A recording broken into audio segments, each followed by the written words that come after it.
సమంత గారు విడాకులు తీసుకుంటే కొంతమంది సంబరాలు చేసుకున్నారట. ఆ విషయాన్ని స్వయంగా సమంత గారే ఒక ఇంటర్వ్యూలో చెప్పడం జరిగింది. ముఖ్యంగా సమంత గారికి సంబంధించినటువంటి ప్రతి ఒక్క విషయం కూడా ప్రతి ఒక్కరికి తెలిసిందే. సమంత అనే పుస్తకంలో ప్రతి ఒక్క పేజీ అందరూ కూడా చదివినటువంటిదే.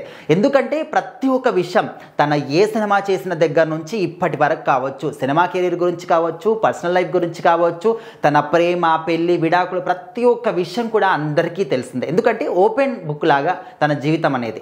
సో ఇప్పుడు ఏంటంటే ఒక ఇంటర్వ్యూలో మాట్లాడుతున్నప్పుడు తను చాలా ఎమోషనల్గా ఫీల్ అయిందనమాట.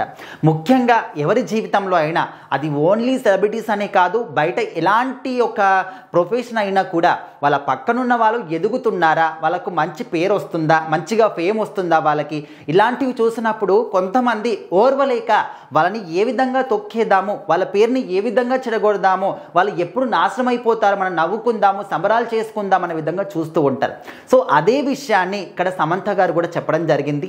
సో తన జీవితంలో తను ఎన్ని కష్టాలు ఎదుర్కొని ఈ స్థాయికి వచ్చిందనేది కూడా మనము మొత్తంగా కాకపోయినా కొంతవరకు అయితే మనకు తెలుసు. ఇంకా ఎవరు ఎలాంటి కష్టాలు పడుతున్నారు, ఈ స్థాయికి రావడానికి వాళ్ళు ఎన్ని అవాంతరాలు దాటొచ్చారనేది కంప్లీట్గా వాళ్ళకి స్వయంగా తెలుస్తుంది. ఇంకా వాటిని వాళ్ళు చెప్పుకోలేరు కూడా.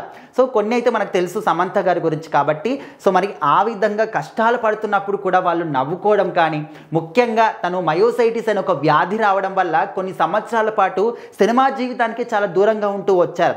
సినిమా జీవితానికనే కాకుండా సోషల్ మీడియాకి కానీ, అదేవిధంగా ఇలాంటి సినిమా ఫంక్షన్స్ కానీ ఎక్కడ కూడా అటెండ్ కాలేదు.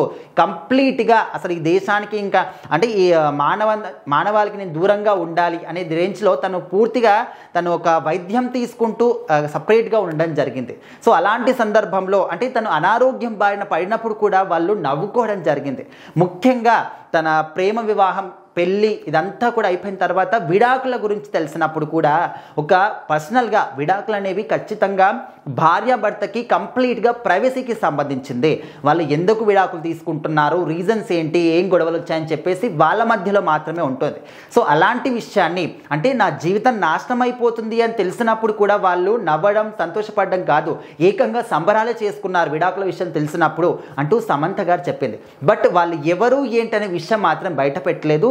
బట్ ఎవరైనా కావచ్చు, ఈ విధంగా చేయడం మాత్రం 100% తప్పు. ఒక మనిషి గురించి మీరు వాళ్ళ గురించి బాగుండాలి అని కోరుకోకపోయినా పర్వాలేదు, కానీ వాళ్ళు పడిపోవాలి, వాళ్ళు చెడిపోవాలి అని మాత్రం అస్సలు కోరుకోకూడదు. దేవుడు కూడా ఇలాంటి విషయాన్ని క్షమించాడు.